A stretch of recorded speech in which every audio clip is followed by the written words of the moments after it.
Guys, welcome back. The topic I'm gonna teach you now is irritable bowel syndrome. The clinical manifestations of this are specially to be compared with IBD, inflammatory bowel disease, which has been explained in the earlier. Main manifestations of this disease is recurrent abdominal pain. Well, first of all, you should be familiar with the fact that what do you mean by the word recurrent?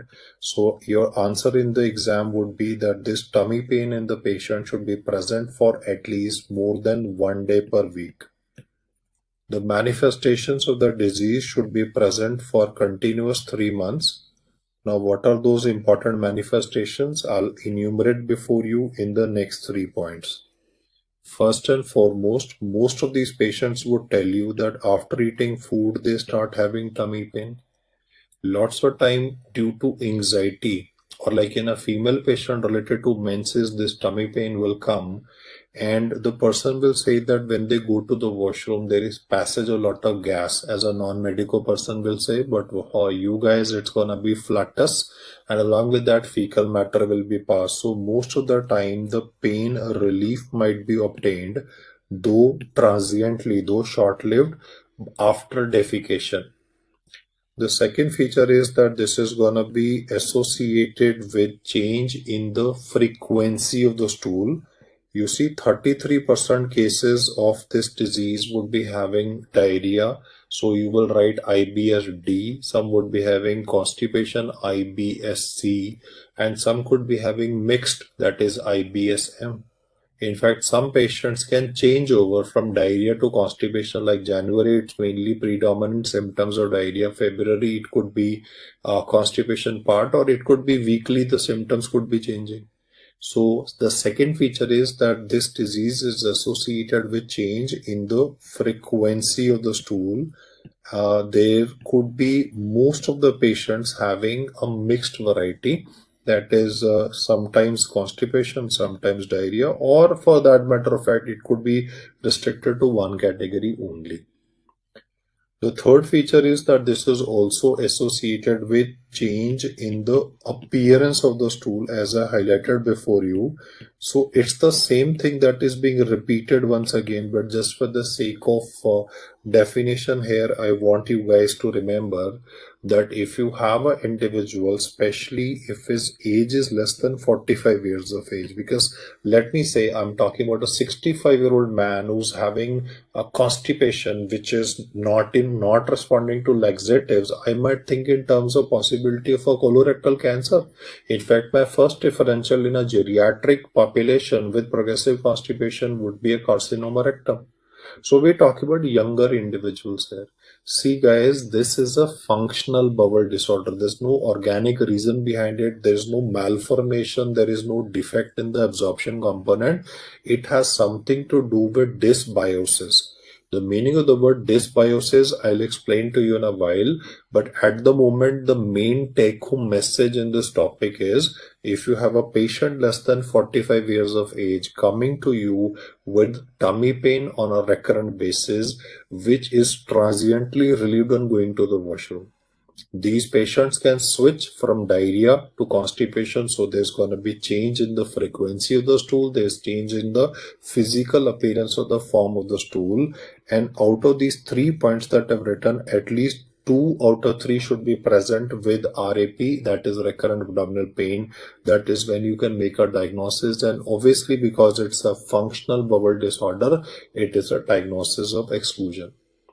Therefore, this leads us to an important part of our discussion, or I would rate that as the most important statement for this particular topic.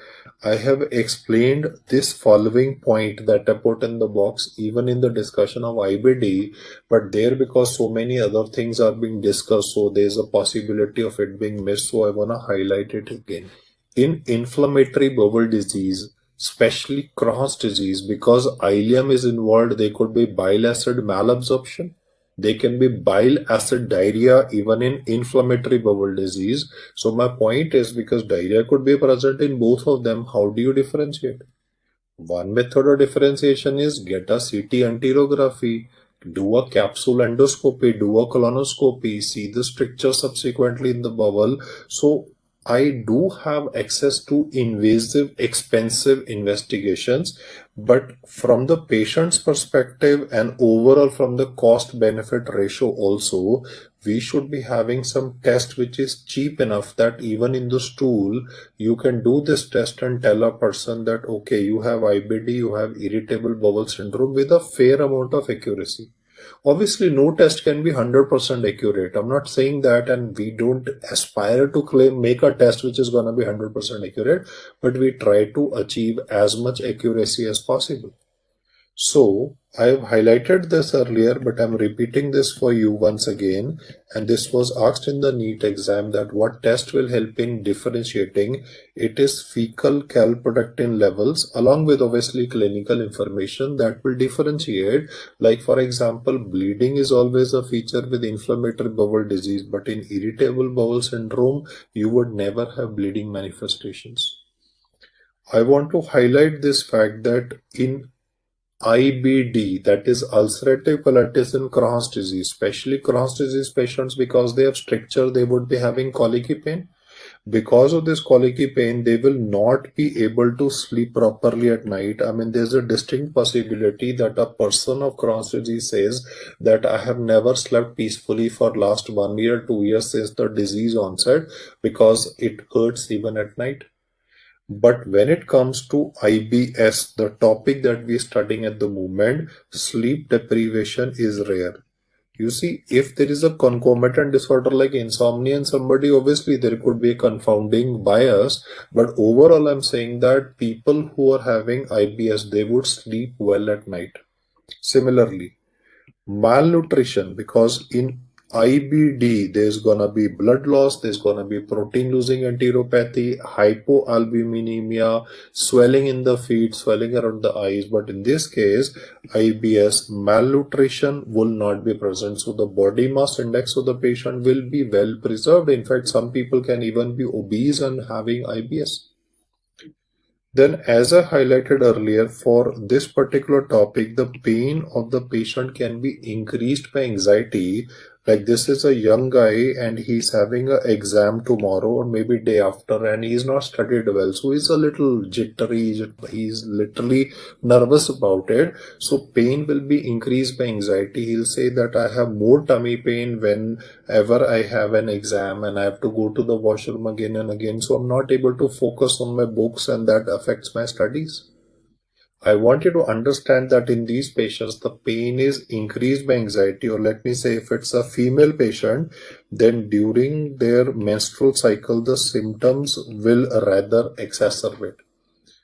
There will be relief. I'm not saying complete, I'm saying partial relief because obviously the pain will come back subsequently, but there will be relief on defecation. And the main problem in this person is because they have to get up and go to the bathroom, and there's always this sensation of incomplete defecation. So the ability to focus on studies, etc., will be definitely compromised. Though as a doctor, you can differentiate between the two, and obviously the most important feature is bleeding. But you see, in IBD also bleeding occurs in the later stage. So what I'm trying to explain to you is, I'm not gonna wait for the bleeding manifestations to appear to say that okay, you have IBD, and the person who's not having bleeding at all for years altogether, I'm gonna say it's IBS. I have access to fecal calprotectin levels. I have clinical information always associated, so I can differentiate between the two definitely. I also want to highlight that I'm saying that these patients would be having pain after eating food. Postprandial pain could be present. Most of the time in this disease, the pain occurs when the food is reaching into the cecum. Please appreciate if I say patient is having pain after 2 hours of eating food, epigastric pain, I will think in terms of a duodenal ulcer. If the pain is occurring relatively early, epigastric pain after eating food, I will think in terms of a gastric ulcer, but that's epigastric pain.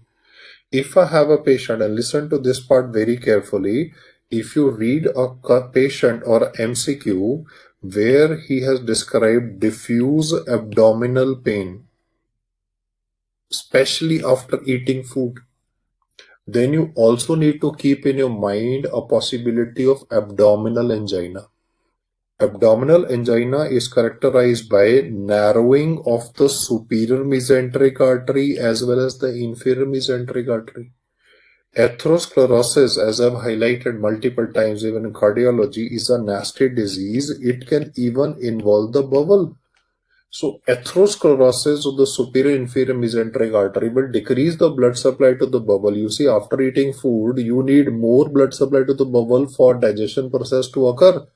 But in this particular case, because there's a narrowing present, so the MCQ could definitely talk about a diffuse abdominal pain. But please appreciate that if this particular person of abdominal angina will go to the bathroom, there will be no relief of pain. In this particular case, there will be no switching from diarrhea to constipation. So the way the question is framed, I don't find any reason why you can ever mess up between diagnosis of IBD versus IBS versus abdominal angina. I reiterate the fact once again that in abdominal angina, those bowel habit change that I was talking about, constipation, diarrhea, alternating, that is not gonna be present, along with these accessory features like, does the patient sleep well? In Crohn's disease, person is not able to sleep well. So these features can definitely help you on clinically evaluating it and making a diagnosis of exclusion, which is IBS. Now, from the patient's perspective and exam perspective, he can ask you, why do you have development of IBS? The word that I want you to understand first is called as dysbiosis, which means that the flora of the gut is altered. Now here, lots of students, they come back to me with feedback saying, sir, in pseudomembranous colitis also you were talking about a change in the flora of the gut. You see, there I was talking about mainly Clostridium difficile, which is producing a enterotoxin A and B, and that toxin was contributing to manifestations. But this time, what I mean by dysbiosis is a FB ratio. Now, FB for us is obviously Facebook nowadays, but let's just talk about two genus which is found in the gut. Lots of time in pathology, when you will read about this topic, he will talk about some bacteria in the gut which are referred to as firmicutes. And the second one is called as bacteroidetes. You see, bacteroides and then dates, that's the complete terminology. So FB ratio is what I'm talking about. You see, in a normal person, bacteroidetes, the anaerobic bacteroides, are the predominant species. But what has been documented in IBS is that this firmicutes count is relatively more as compared to the bacteroides count. So I just want you to remember the word F/B, F capital /B, ratio is increased. This should be opposite, but this is what is the meaning of the word dysbiosis. Now, what is the big deal about, this bacterial species tending to increase relatively more? So what they are saying is a combination of dysbiosis with genetic factors also and environmental factors also. In fact, environmental factors that have been incriminated have been even physical abuse in childhood, even sexual abuse in childhood.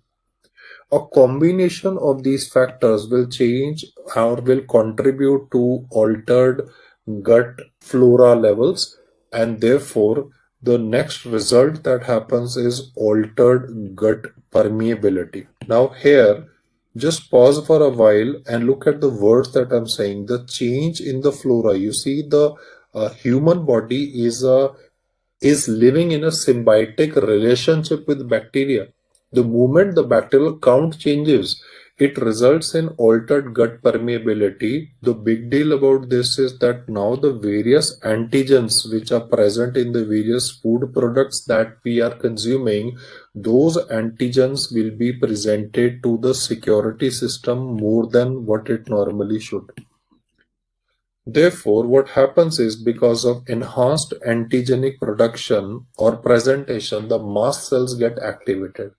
And once these mast cells get activated, then comes the two main problems of this patient. One, they have documented that these mast cells will be producing certain cytokines which have been documented to result in altered enteric neuronal function. Well, What do I mean by the word enteric neuronal function is that either these enteric neuronal function will be enhanced. If the function is enhanced, there would be diarrhea. On the other hand, if this enteric neural function is reduced, there would be constipation. They can be switch over also. The second feature that occurs is altered smooth muscle function. So if these smooth muscles will start contracting more than normal, then there would be colicky pain or the crampy pain that is described by these patients. This is a summary of a pathogenesis which is spanning almost 1.5 pages in Harrison or even in Robbins. I've just tried to simplify things before you. The first thing that you will say will be dysbiosis.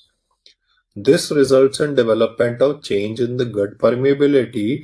There is more antigen exposure to the security system, more antigen exposure to the mast cells, and the cytokines then result in two things. Altered gut motility, it can be either more, lesser, switchover also possible, and also crampy pain explained by the enhanced smooth muscle motility, again induced by cytokines. You will read about terms like IBS-D, or you will read about IBS-C, that is constipation or the mixed variety, as I said verbally initially, but I just thought I'll mention them because prevalence wise 33% is the usual incidence of patients with diarrhea, 33% for constipation, and the remaining would be the mixed variety. So we really cannot fixate upon which is going to be the predominant one. Depending upon whichever is the predominant manifestation, symptoms will be or treatment will be given proportional to whatever the symptoms. Like for example, at the moment constipation is the primary complaint, I'll treat that. But there could be a possibility he'll come back to you and say, no, I've got a diarrhea because of your treatment. So it's a little difficult to manage these guys. Now let's look at clinical features. I again want to emphasize that the usual age group of these patients will be less than 45 years of age. Older the patient, change in bowel habits, malignancy should be your thought process always. One of the important symptoms that will be written in the question will be a progressive constipation. In fact, the way he will frame the question, you might think that there is some organic reason, but as I told you, this is a diagnosis of exclusion. There's a functional bowel disease present here.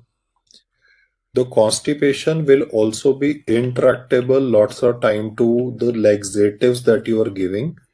So trust issues of the patient with you will also come, because he will say that I have come to you so many times, you have just increased the dose of laxatives or changed the brand of laxatives, but still the problem is very much there. So he went to Ayurvedic, he went to homeopathic, multiple pathies he has tried, but still the symptoms are very much present.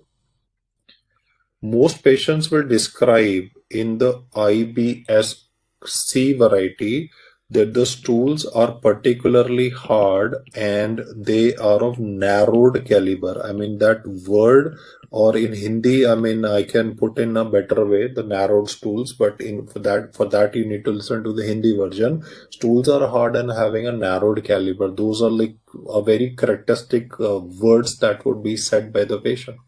Apart from this, there would be sensation of incomplete evacuation, so he will have to go to the washroom again. Then the relief of the abdominal pain will be transiently only, so traveling etc. would not be possible for this person, or at least he says that whenever I'm traveling, I'm very apprehensive whether I'll be able to have access to the washroom, because like he's sitting in a plane and there's turbulence and the plane is shaking, so he's having this crampy abdominal pain. Now he needs to use the washroom and the air hostess is not letting him go. So I mean this guy is gonna be saying that I was just going crazy in the plane. I needed to get an access to the washroom. The air hostess said, no, sit down at the moment.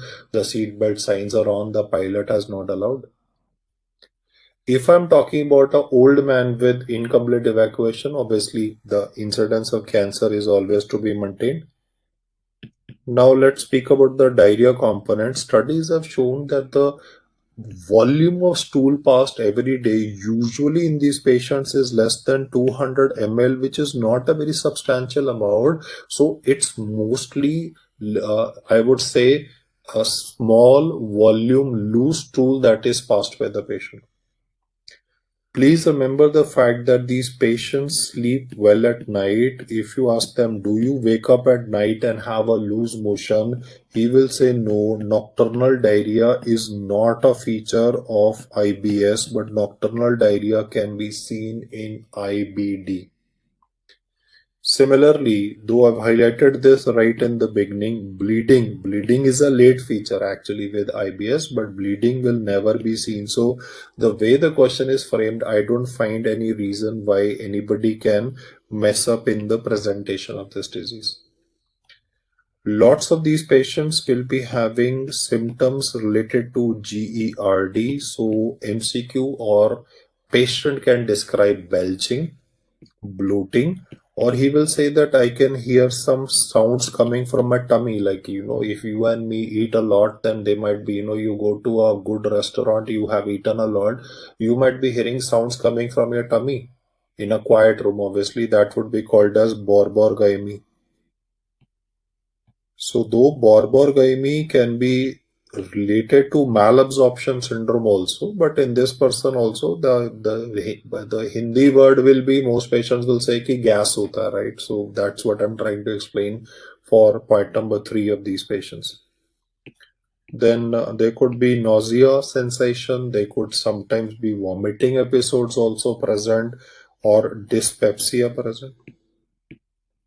These are, however, manifestations that are just to make the question look relatively bigger to you or longer to you. Postprandial pain as a symptom is something that might actually distract you, but as I've explained to you, this postprandial pain is mainly when the food will be entering into the cecum, so there will definitely be a time lag. Like if he's eaten food now, immediately it will not result in manifestations. It might take a few minutes or maybe sometimes few hours for this tummy pain to occur, and then he starts going to the washroom again and again. Coming to the workup of this condition, the first test that I'll run for this person is complete blood count, because as I told you, bleeding is seen with IBD but not with IBS. So anemia component definitely gives you a little bit of hint towards the pathogenesis of the disease. In Indian patients, because the hygiene component is compromised, so stool for parasites should also be done. The third test should be done or reserved for relatively older patients. If it's a 20-year-old guy, I'll not do this investigation, but yeah, if it's a relatively older person going towards 40s, I would definitely be more comfortable doing a sigmoidoscopy, and I can even take a biopsy. Well, the textbook says that you want to rule out possibility of microscopic colitis. So therefore, it's better to be safe than sorry, as they say. So sigmoidoscopy should be done towards the age group going towards 45. In fact, in some books, he has mentioned colonoscopy also. So either of the two, though obviously colonoscopy will help you scan more distal part of the bowel as well.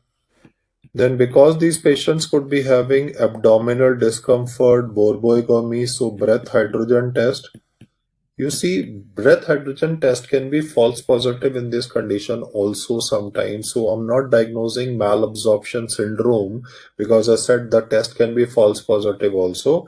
But yeah, I mean, doing these tests like breath hydrogen, anti-tissue transglutaminase antibody, especially let me say 18-year-old guy who's just started going to college and is also a little short in height, is a little anemic. I want to rule out the possibility of that I'm not missing out celiac sprue. So these are the basic tests that should be done for management of these patients, following which we'll start the treatment.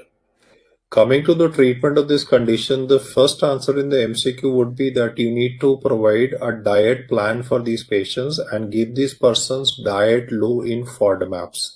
Now, what I mean by the word FODMAPs would be alphabet F would stand for fermentable, then would be oligosaccharides, which are to be avoided, of food products which contain these are not to be taken.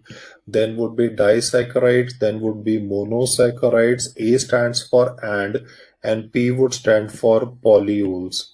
Now, there are various medical websites which are available where these FODMAPs are actually mentioned.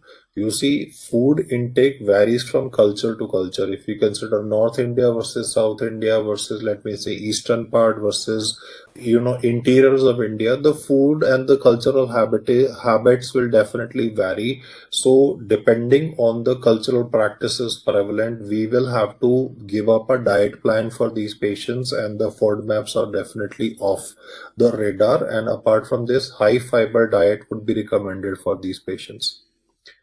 Lots of time in pharmacology, you would have read about these drugs which are asked for constipation, predominant irritable bowel syndrome. So let's do a quick recap here. The first one is tegaserod.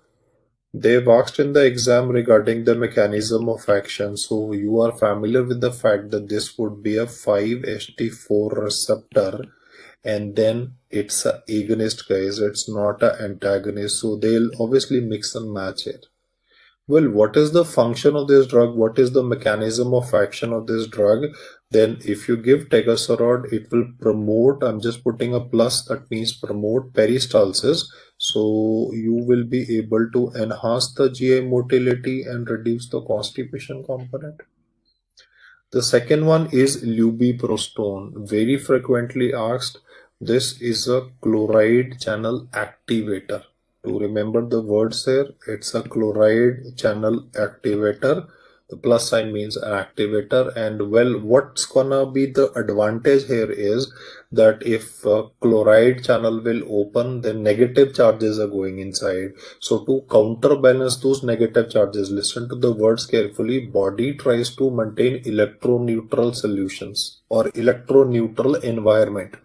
So if negative charge is gonna be lost, the body will also try to lose positive charges also. So when chloride is being lost simultaneously, in this case, there is gonna be sodium loss, so passive salt movement, and wherever salt goes, water also goes, no? So that salt, and along with that water will try to soften the stool and will resolve the constipation component of the patient. Repeat that again. Negative charges getting lost, along with that positive is also going to maintain electroneutrality, and wherever salt will go, that's where the water component will tend to soften the stool.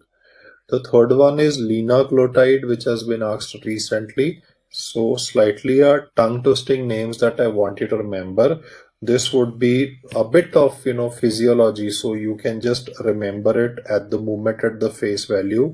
This would be a guanylate cyclase C. Remember the words here: guanylate cyclase C agonist. So none of these is antagonist basically. I just want you to remember the mechanism of action of these drugs in a single line, though I'm sure that you've read about these in pharmacology also. Well, what is the advantage of the last drug that I mentioned? They've documented that this again increases GI motility, so it will reduce the constipation component and also decreases the perception of nociception. You see, meaning of the word nociception is the pain stimulus perceived by the patients. So it has been documented that in these patients, anyway, the central processing of pain is defective. You see, what may be perceived in a normal individual is that person wants to go to the bathroom. These patients are perceiving as wants to go to bathroom plus pain component. So that is what I mean by the word abnormal central processing. Then antispasmodics will definitely help. So we can be using dicyclomine, because central processing in the brain of the stimulus coming from the gut is affected. So SSRIs have also been used.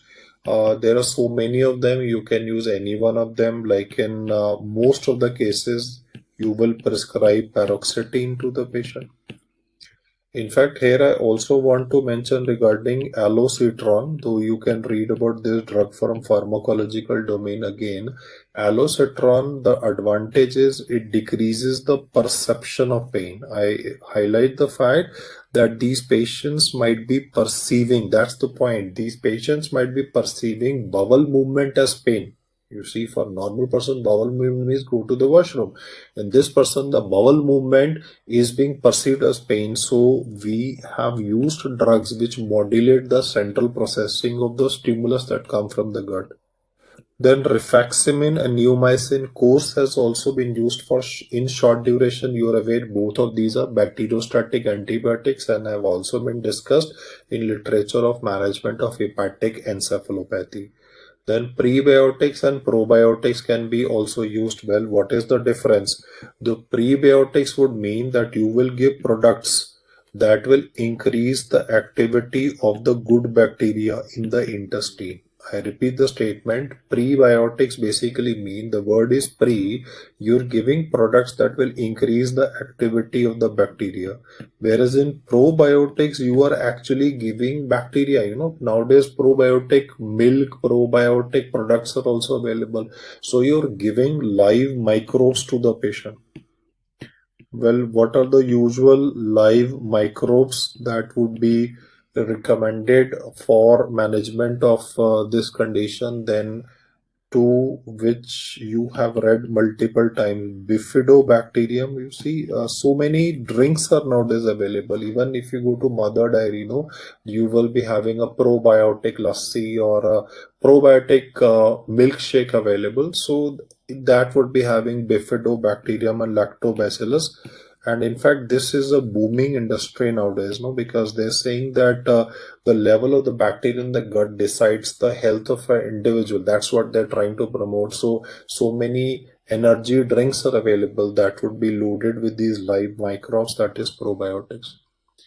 For the diarrhea component, we have the traditional loperamide, though it's a little difficult to procure nowadays. Most chemists will shake their heads and say, I don't have it, because it was being misused. In an infective diarrhea, if you give loperamide, that's definitely not recommended. So obviously on prescription, you can obtain that. So loperamide is one of them. Then is cholestyramine. That has been has shown to reduce the incidence of bile acid diarrhea. Now here I just want to add towards the end that some studies have documented efficacy of this molecule, not all of them. I have in the earlier part of the discussion highlighted bile acid diarrhea to be mainly a feature of inflammatory bowel disease. But now I'm adding the fact that in some books they have mentioned that even in IBS, due to that altered bacterial flora counts and dysbiosis component, even bile acid metabolism has been found to be defective, because of which cholestyramine will be found to have a limited role. Apart from this, obviously high fiber diet, bran, psyllium would definitely do a lots of good for these patients. So you need a good dietary counselor for management of these patients. And honestly speaking, it's difficult to convince these patients, because you see, all these things will take some time to act. And most patients nowadays want instantaneous results. I mean, they just wanted the click of a button that set me right, because I have this tummy pain, I go to washroom again and again. So that's not gonna happen. So you have to tell the patient to be rather patient with you and have to come for multiple follow-ups. And when you say that, then a lot of Indian patients will say that doctor is trying to earn money. I've gone for 5 consultations, I've paid so much of money. So it's a bit of a fine balance that you need to actually empathize with the patient and evaluate his thought process, and then treat him in the most optimal fashion. And yes, I agree that these are rather in GI one of the difficult cases to handle as compared to the traditional illnesses. These patients would be relatively more restless and they'll ask for instantaneous reliefs. These are the details that I want you to listen for this and understand for this topic.